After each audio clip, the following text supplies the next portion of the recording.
नमो अर्हन्ताणं नमो सिद्धाणं नमो आयरीयाणं नमो अध्यायाणं नमो लोये सौवसाहुणम्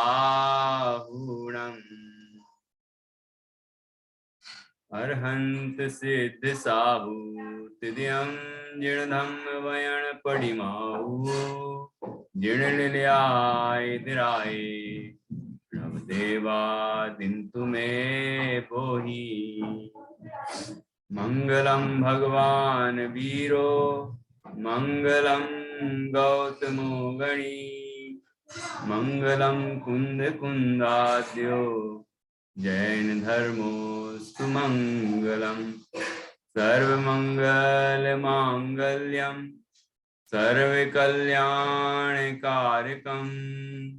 प्रधानम सर्वधर्माणां जैनम जयतु शासनम जैनम जयतु शासनम जीवमजीवम दवम जिणवर वस हैं जैनने देठम देविंद विंद वंदम वंदे तम सव्यदा सिरसा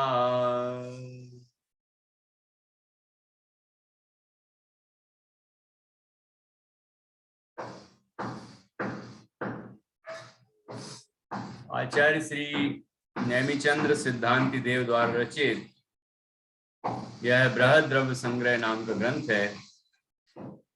इसका तीसरा अधिकार चल रहा है जिसका नाम है मोक्ष मार्ग अधिकार। इसकी 47वीं गाथा है। यहाँ सम्यक चारित्र का प्रकरण चल रहा है।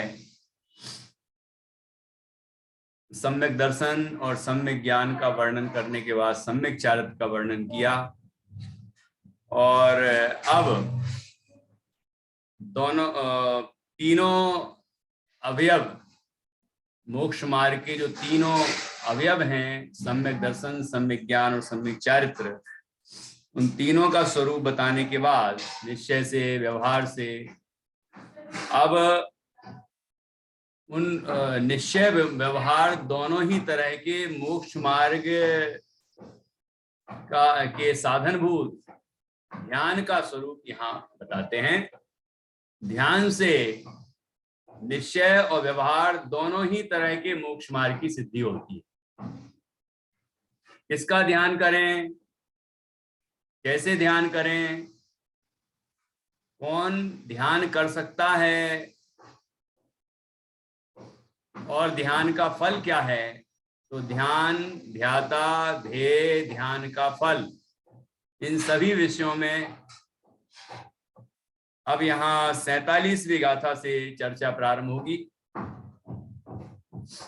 और दोनों ही तरह के मोक्ष मार्ग ध्यान से ही सिद्ध होते हैं। ये बात यहाँ पर विशेष रूप से बताई है, ये समझने की है कि एक साधक चौथे गुणस्थान से लेके आगे 12वें गुणस्थान तक साधक दशा होती है। वह साधक ध्यान करता है। किसका ध्यान करता है? ये अपने आत्मा का ध्यान करता है। और जब आत्मा का ध्यान नहीं करता है, उसमें उपयोग नहीं लगता है, तो परमात्मा का ध्यान करता है, पंच परमेष्टि का ध्यान करता है। और पंच परमेष्टि का ध्यान करने पर पंच परमेष्टि किसका ध्यान कर रहे हैं? वो अपने आत्मा का ध्यान कर रहे हैं। तो ये फिर से अपना उपयोग पलटता है और अपने आत्मा के ध्यान में मग्न होता है। आत्म ध्यान में मग्न होता है तो ये दोनों मोक्ष मार्ग सदते हैं। कैसे कि जितने स्वरूप में ध्यान है, जितनी स्वरूप में स्थिरता है, उतना तो शुद्धोपयोग है, शुद्ध भाव है, वीतराग, सम्यक दर्शन, सम्यक ज्ञान, सम्यक चारित्र का परिणाम है। और शुद्धि की वृद्धि होती जाती है। जब शुद्धि की वृद्धि हो रही है तो अशुद्धि की हानि भी हो रही है ना। वहीं उसी ध्यान के काल में अशुद्धि की हानि भी हो रही है। तो इसका मतलब अशुद्धि भी है, भले वो नष्ट होती जा रही है, लेकिन जितने अंशों में अशुद्धि है वो तो है ना, वो शुभ परिणाम। तो शुद्धि की वृद्धि, अशुद्धि की हानि हो रही है। इस तरह जो अशुद्धि है, जो स्वभाव है, उसको मोक्ष मार्ग कहना परंपरा से, सहचर रूप से, अभाव रूप से मोक्ष मार्ग कहना वह व्यवहार मोक्ष मार्ग है। और जो शुद्धि की वृद्धि हो रही है, वीतरागता की वृद्धि हो रही है, जितनी स्वरूप में स्थिरता है उसके कारण से, तो वह निश्चय मोक्ष मार्ग है। उससे संवर निद्रा हो रही है और उससे मोहिनी कर्म का क्षय होते होते होते होते मोहिनी कर्म का पूर्ण क्षय होता है, फिर ज्ञानावरण दर्शनावरण अंतराय का क्षय होता है, और इस तरह केवल ज्ञान प्रकट हो जाता है। मतलब जीवन मुक्त मोक्ष अवस्था प्रकट हो गई, भगवान बन जाते हैं। 13वां गुण स्थान, फिर 14वां गुण स्थान, उसके बाद गुण स्थान 30 सिद्ध अवस्था प्रकट होती है। तो ये ध्यान के फल में ही मोक्ष की सिद्धि होती है। तो ध्यान निश्चय और व्यवहार दोनों ही तरह के मोक्ष मार्ग का साधक है, अर्थात निमित्त है। और ये निश्चय और मोक्ष जो है वो साध्य है। मतलब क्या कहें, ध्यान निश्चय और व्यवहार मोक्ष मार्ग का साधक है, तो निश्चय और व्यवहार मोक्ष मार्ग के साध्य हो गए। और निश्चय और व्यवहार मोक्ष मार्ग जब साधक कहलाएंगे तो मोक्ष अवस्था साध्य कहलाएगी। मतलब साधक अर्थात कारण और साध्य अर्थात कार्य, ठीक है ना। और जब निश्चय और व्यवहार में देखेंगे तो व्यवहार मोक्ष मार्ग को साधक कहेंगे और निश्चय मोक्ष मार्ग को साध्य कहेंगे। ऐसे इस तरह से कथन यहाँ पर आए हैं। तो अब हम 47वीं गाथा पर चर्चा करते हैं। इसमें इस तरह का बहुत ही सुंदर विषय आया है, जिसके सार रूप में हमने थोड़ा सा आपको बताया और यहाँ विस्तार से आएगा। उसको पढ़ते हैं कि गाथा का उच्चारण सीखेंगे, उसका अर्थ करेंगे और फिर टीका भी पढ़ेंगे। देखिए ये 47वीं गाथा है।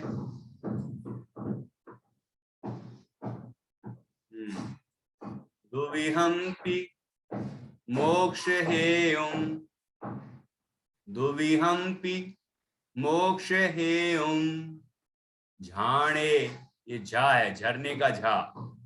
अब अभी की हिंदी में ऐसा नहीं बनाते हैं ना, लेकिन ये झा झरने का है, ठीक है। भा में ऐसा लगाया हुआ है तो ये झा हो गया। और ये णा है, णा में एक ही मात्रा है, णा में ओ की मात्रा में समझ लें। णा ऐसा बनता है, नमोकार में ऐसा बनता है णा। ये पुरानी अपनी देवनागरी लिपि है, लेकिन पुरानी है।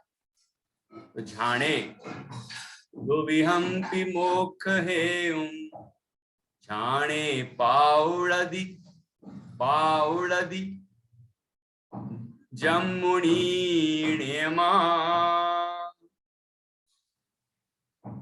दुविहंपि मोक्ष हेयं झाणे पाउळदि जम्मुनीणेमा,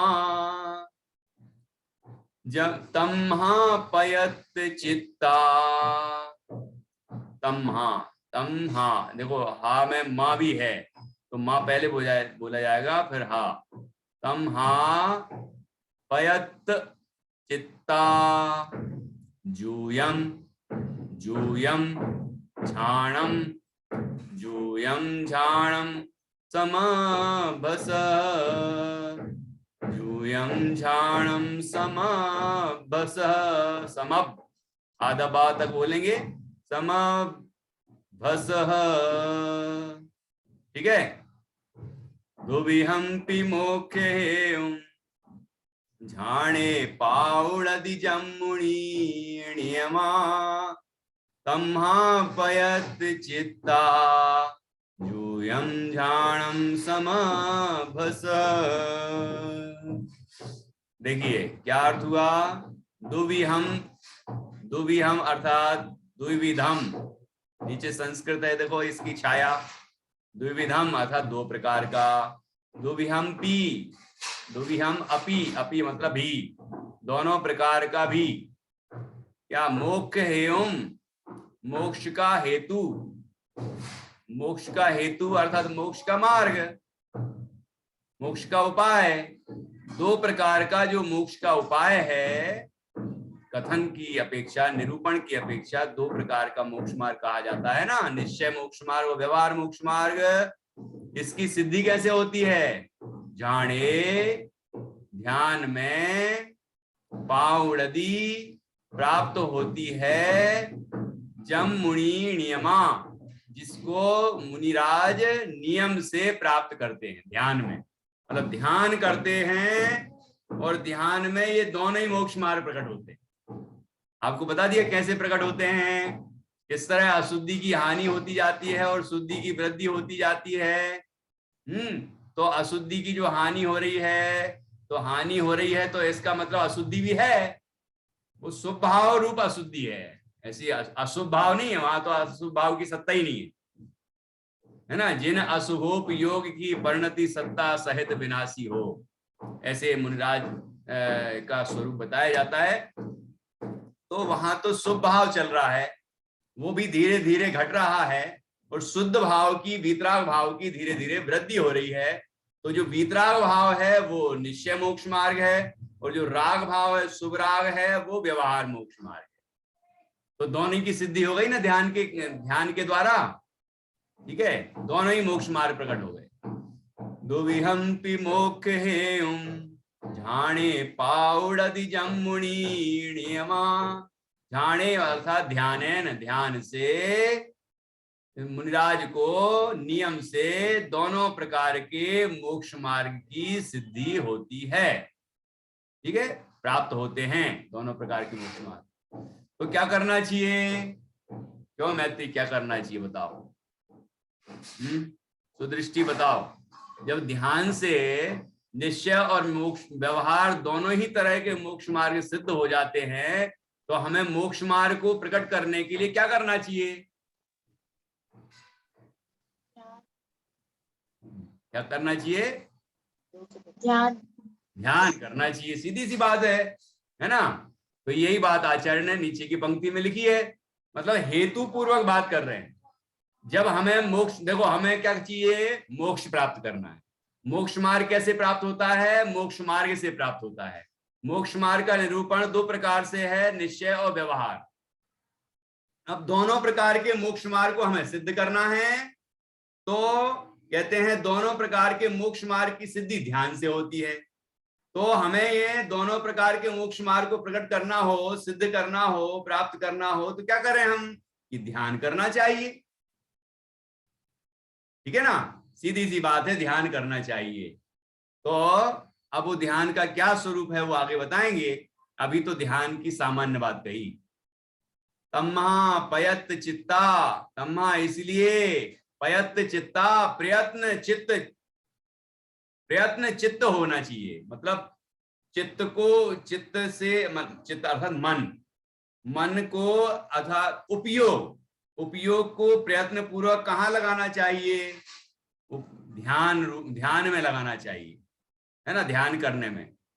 यूयम, यूयम अर्थात तुम सब, आचार्य कह रहे हैं तुम सब, ध्यानम अर्थात ध्यान का, समभसः, सम अर्थात अच्छी तरह से, अभ्यसत अभ्यास करो, तुम सब ध्यान का अभ्यास करो। कैसे अभ्यास करो? पूरी ताकत लगा दो, प्रयत्न चित्त, है ना, चित्त अपने उपयोग को वहीं ध्यान में केंद्रित कर दो, आत्म ध्यान में, स्वरूप ध्यान में, ठीक है, केंद्रित कर दो।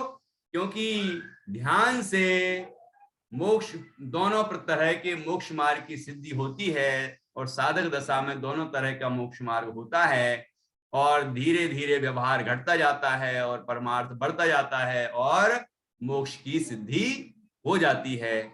इसलिए हमें ध्यान करने का अभ्यास करना चाहिए, ठीक है। ऐसी सुंदर गाथा है ये, ध्यान की प्रेरणा देने वाली।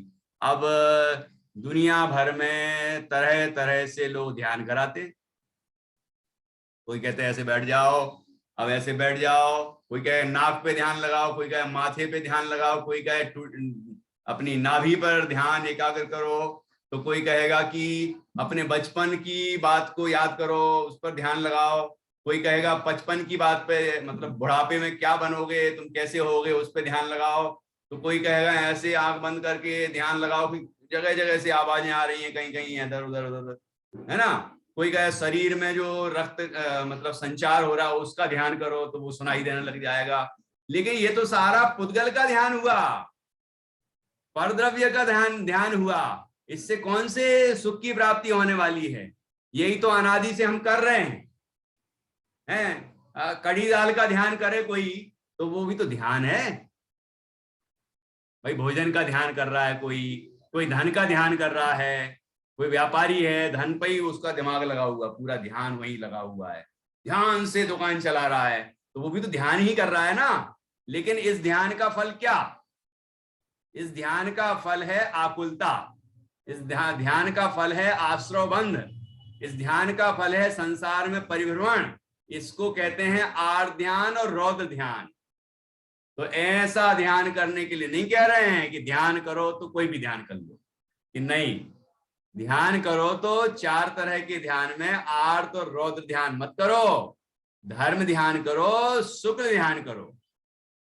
धर्म ध्यान और शुक्ल ध्यान परे मोक्ष हेतु, ये दोनों मोक्ष के कारण हैं। तो ये ध्यान करने के लिए आपको उपदेश दिया गया है। तरह तरह के लोग तरह तरह से जो ध्यान करवाते हैं वो कोई ध्यान करने लायक नहीं है। जैन दर्शन में जिनागम में जो ध्यान का स्वरूप बताया है और जिस ध्यान का उपदेश दिया है वही ध्यान हमें करना चाहिए। धर्म ध्यान और शुक्ल ध्यान करने के लिए कहा है और उसका स्वरूप समझ के वही हमें करना चाहिए। ठीक है। तो एक बार और गाथा पढ़ते हैं और फिर उसके बाद अपन टीका पढ़ेंगे, जिसमें और थोड़ा सा कुछ विशेष आचार्य बताएंगे, वो हम समझेंगे।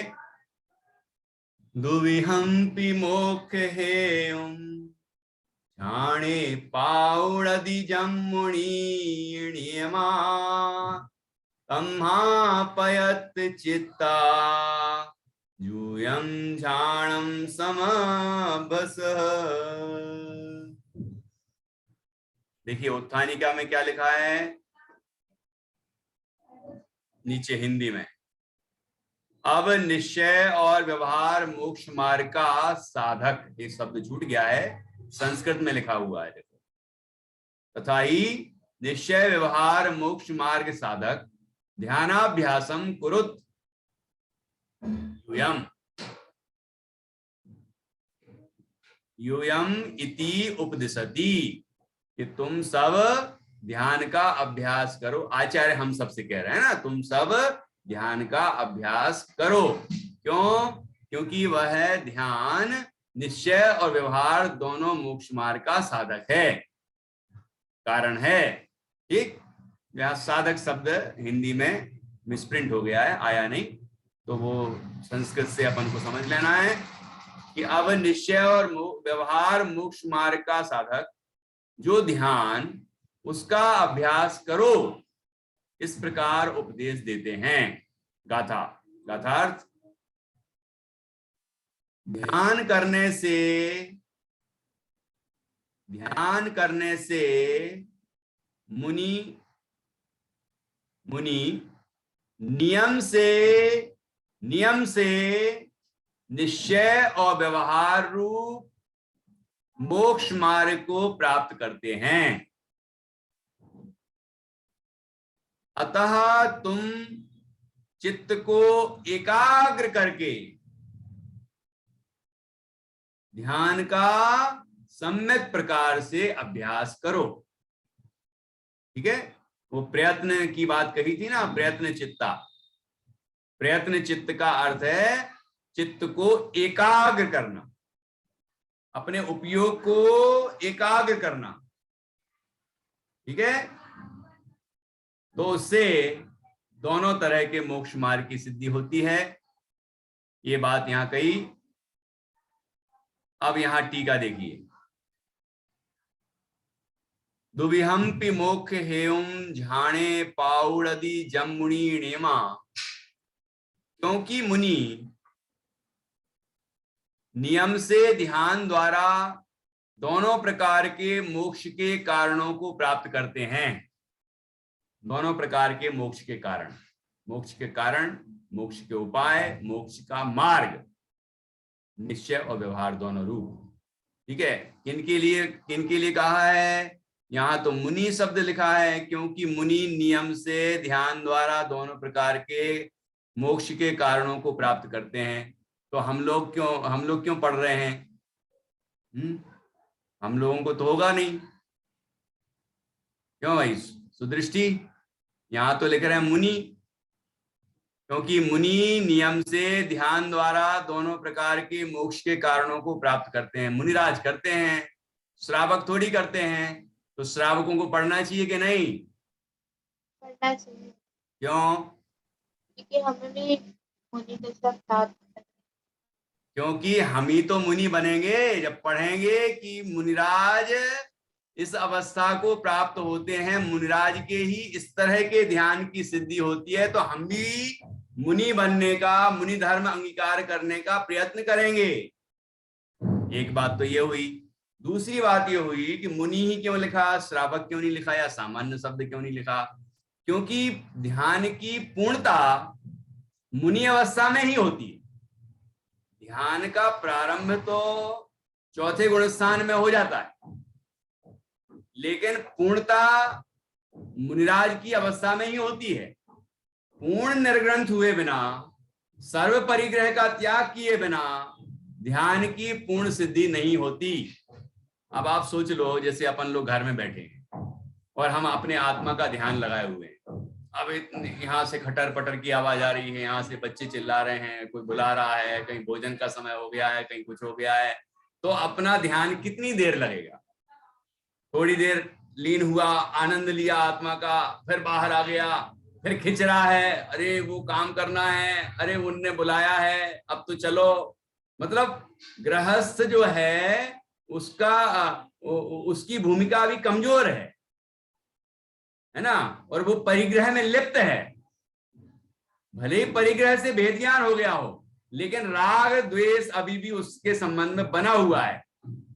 जिस दिन सर्व परिग्रह से मुक्त हो जाएगा, सर्व परिग्रह से विरक्त हो जाएगा, उस दिन जब निर्ग्रंथ अवस्था होगी तो फिर कोई फिर बुलाता रहे। ये चक्रवर्ती थे, वो पहले फिर उनने चक्रवर्ती तो छोड़ दिया। अब उसके बाद वो साधना कर रहे थे। वो पेड़ का दृष्टांत सुना होगा ना, पेड़ के नीचे बैठे थे, हैं, इमली के पेड़ के नीचे बैठे थे पहले।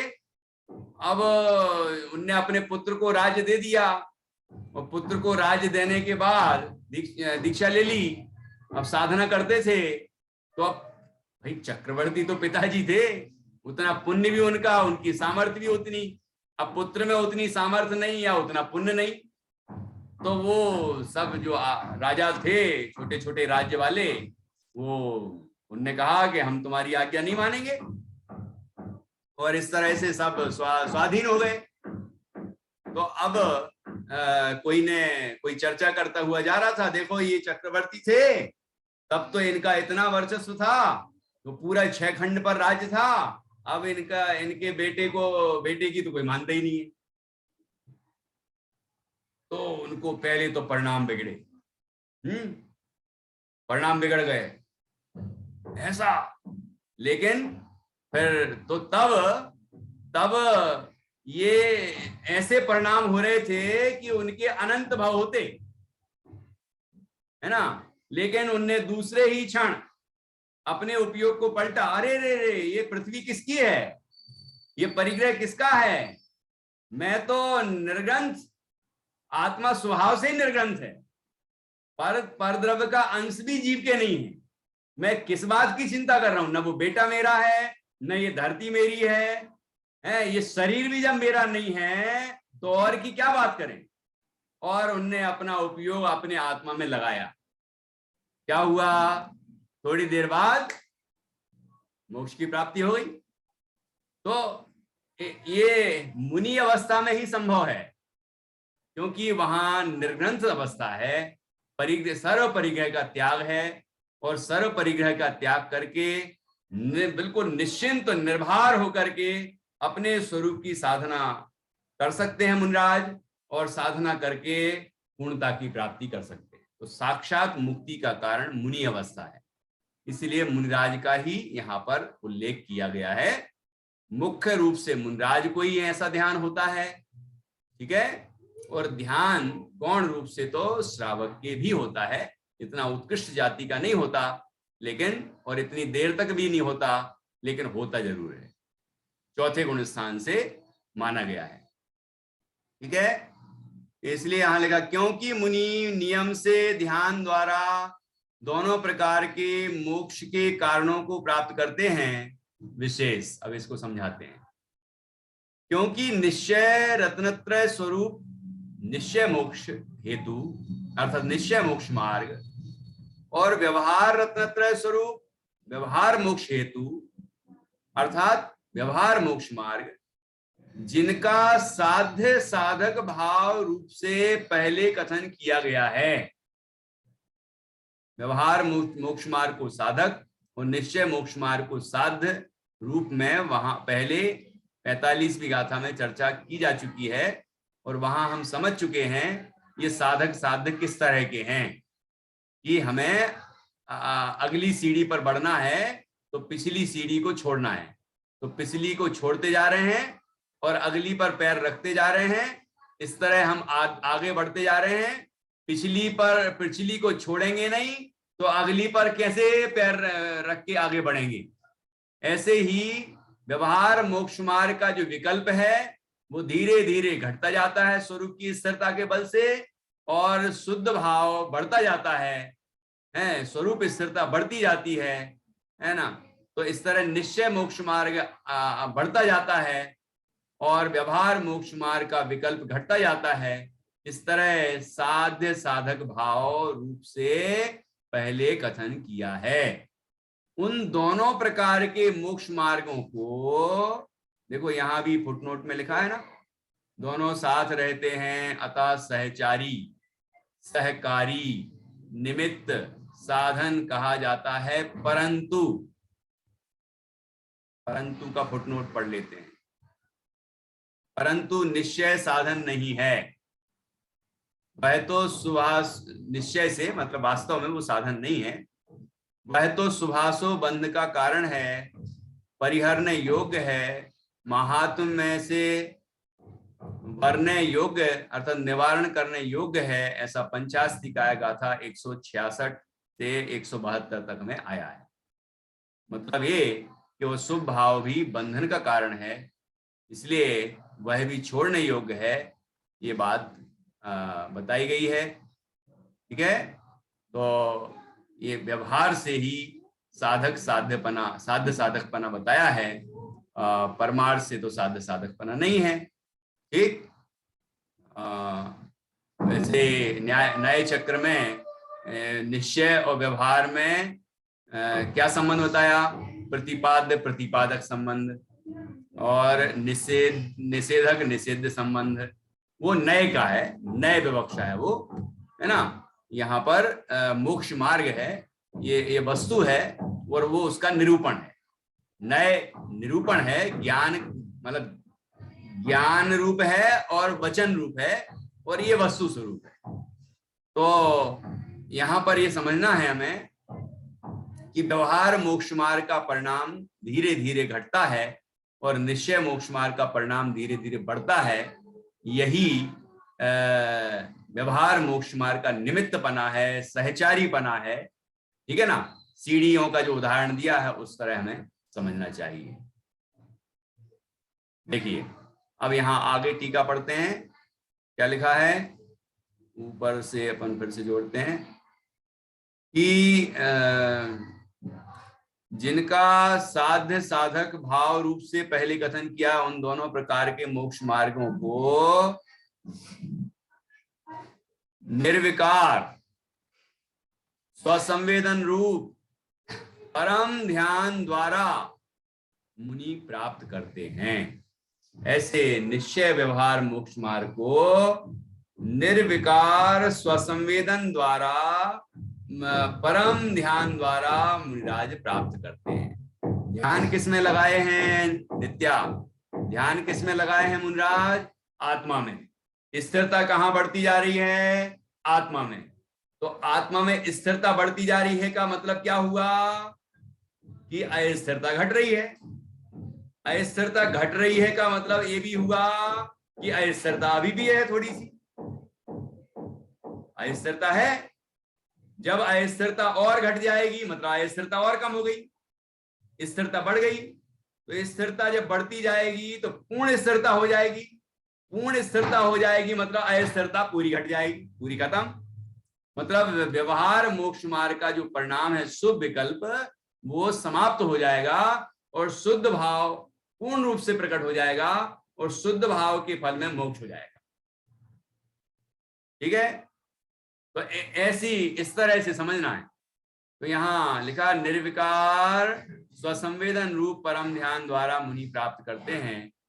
तम्हा, तो अपन क्या करें? जब परम ध्यान से ही यह दोनों तरह का मोक्ष मार्ग प्राप्त होता है और मोक्ष मार्ग से मोक्ष की सिद्धि होती है, तो हमें क्या करना चाहिए? जब ध्यान से ही ये सिद्ध होता है तो तम्मा पयत चित्ता जूयम ध्यानम समभसः, कि इसलिए एकाग्र चित्त होकर हे भवजनो तुम ध्यान का सम्यक प्रकार से अभ्यास करो। अथवा इसी कारण देखे हुए, सुने हुए और पूर्व में अनुभव किए हुए अनेक मनोरथ रूप समस्त शुभाशुभ रागादि विकल्प जाल का त्याग करके परम स्वास्थ्य से उत्पन्न सहजानंद जिसका एक लक्षण है, ऐसे सुखामृत के रसास्वाद के अनुभव में स्थिर होकर तुम ध्यान का अभ्यास करो। क्या कहा इसमें? अथवा करके ये दोनों ही बातें बता दी। जब स्वरूप का ध्यान होगा तो क्या होगा कि किस चीज का त्याग होगा, किसका ध्यान नहीं होगा? कि पंचेंद्रिय के विषयों का ध्यान नहीं होगा, है ना। पंचेंद्रिय के विषयों को के संग्रह का ध्यान के विकल्प नहीं होंगे, तो विषयों का त्याग होगा। और यहां तो कह रहे हैं विषयों का तो ये अशुभ भाव है, उनका तो त्याग हो ही गया। यहां जब स्वरूप स्थिरता बढ़ती है तो शुभ भाव भी त्याग मतलब धीरे धीरे घटते जाते हैं। मतलब पंच परमेष्टि की भक्ति आदि के परिणाम भी धीरे धीरे घटते हैं। मतलब पंच परमेष्टि की भक्ति रूप शुभ विकल्प नहीं होते। फिर क्या होता है कि स्वरूप में स्थिरता होने पर स्वरूप का आनंद होता है। अब आप कहोगे कि पंच परमेष्टि की भक्ति कम हो जाती है क्या? कि नहीं, यही भक्ति है जो स्वरूप स्थिरता हुई, ठीक है ना, आत्मा के आत्म स्वरूप में मग्नता हुई और भगवान बनने की प्रक्रिया में आगे बढ़ते गए और भगवान बन गए। यही तो भगवान का उपदेश है, यही तो भगवान की आज्ञा है कि भव्य निहारे अहो आपको, आप निहारे अपनी ओर। तो भगवान तो खुद ही कह रहे हैं तुम मेरी ओर क्या देख रहे हो, अपनी ओर देखो। और हम फिर भी भगवान की तरफ ही देखे जा रहे हैं। यहां भक्ति कम होने का मतलब ये नहीं कि भगवान की विनय कम हो गई होगी, नहीं नहीं नहीं, वो नहीं बात। यहां स्वरूप स्थिरता बढ़ रही है तो वो शुभ विकल्प घट रहे हैं और यही भगवान की आज्ञा। और स्वरूप में पूर्ण स्थिरता हो गई, ठीक है, तो शुभ विकल्प सारे समाप्त हो गए, सब तरह के शुभ विकल्प समाप्त हो गए और पूर्ण वीतरागता हो गई, पूर्ण चारित्र प्रकट हो गया और उसके फल में फिर अरहंत अवस्था प्रकट हो गई। यही तो भगवान की आज्ञा है, यही भगवान का मोक्ष बताया हुआ मोक्ष मार्ग है। और यही करने के लिए भगवान समोषण में उपदेश देते हैं, यही मार्ग तो बताते हैं भगवान कि ऐसा करो। यही तो लिखा है यहाँ पर कि हे भव्य जनों, कौन कह रहा है ये हे भव्य जनों? आचार्य कह रहे हैं। और आचार्य कह रहे हैं किसके अनुसार? कि भगवान जिनेंद्र ने ऐसा कहा है, वो आचार्य कह रहे हैं कि भगवान कहते हैं कि हे भव्य जनों, तुम ध्यान का सम्यक प्रकार से अभ्यास करो। ठीक है ना? इससे क्या होगा? ये अथवा इसी कारण देखे हुए, देखो जो हमने देखे हैं पंचेंद्रिय के भोग, टीवियों में देखे होंगे, कहीं देश विदेश में घूमते हुए देखे होंगे, है ना, अपने जीवन में देखे होंगे, दूसरे के जीवन में देखे होंगे। पंचेंद्रिय के विषय भोग सुने होंगे, कहानियों में सुने होंगे, है ना, पढ़े होंगे, किताबों में पढ़े होंगे कि ऐसा करने से ऐसा हुआ, ऐसा हुआ, ऐसा हुआ, उनको इतना धन मिला, इतनी संपदा मिली, इतना वैभव मिला, इसी में हम पूरी शक्ति लगा रहे हैं। बच्चे किताबों में यही पढ़ते हैं, उसने ऐसा किया तो उसने, वो बहुत गरीब था पर उसने ऐसा परिश्रम किया तो बहुत बड़ा आदमी बन गया, धन संपन्न हो गया, वैभव संपन्न हो गया, वाह वाह मैं भी ऐसी करूं, मैं भी ऐसी करूं। ये सुने हुए वो पंचेंद्रिय के विषय दुखदाई ही होंगे, सुखदाई नहीं होंगे। सुख तो केवल आत्मा के अनुभव से ही मिलेगा। ठीक है? तो यहां कहते हैं देखे हुए, सुने हुए और पूर्व में अनुभव किए हुए, कि हमने खुद पंचेंद्रिय के भोग भोगे हैं इस जन्म में अथवा पूर्व भाव में, जाति स्मरण ज्ञान आदि हो जाए और वो पूर्व भाव का भी ज्ञान हो जाता है कि पूर्व में किस तरह भोग भोगे हैं, अथवा संस्कार रूप में तो है ही, है ना। तो वो सभी जो पंचेंद्रिय के भोग हैं, विषय हैं, अनेक मनोरथ रूप समस्त शुभाशुभ रागादि विकल्प जाल का त्याग करके, अनेक मनोरथ रूप, मनोरथ मतलब मन की भावनाएं, मन की तमन्नाएं, मन की इच्छाएं, ये भी हो मेरे पास, ये भी हो मेरे पास, ऐसा भी हो जाए मेरे पास, पढ़ोगे लिखोगे बनोगे नवाब, है ना, नवाब बनेंगे हम सब, बहुत धन होगा, संपदा होगी, वैभव होगा, ये होगा वो होगा, है ना, लाड़ी होगी, बाड़ी होगी, और क्या क्या क्या क्या बोलते हैं पता नहीं। तो ये सब होगा। उससे क्या होगा? आचार्य कहते हैं अमृता सीति में ततः किम, उससे क्या? श्रीमद जी लिखते हैं लक्ष्मी बड़ी अधिकार भी पर बढ़ गया क्या, बोलिए, परिवार और कुटुंब है क्या, वृद्धि कुछ नहीं मानिए, वृद्धि नए पर तौलिए, है ना। तो इस पर विचार करना है। तो ऐसे जितने भी तरह के शुभ अशुभ, दोनों तरह के समस्त शुभाशुभ रागादि विकल्प जाल का त्याग करके, ये तो अशुभ गिनाए जितने पंचेंद्रिय के विषय रूप गिनाए।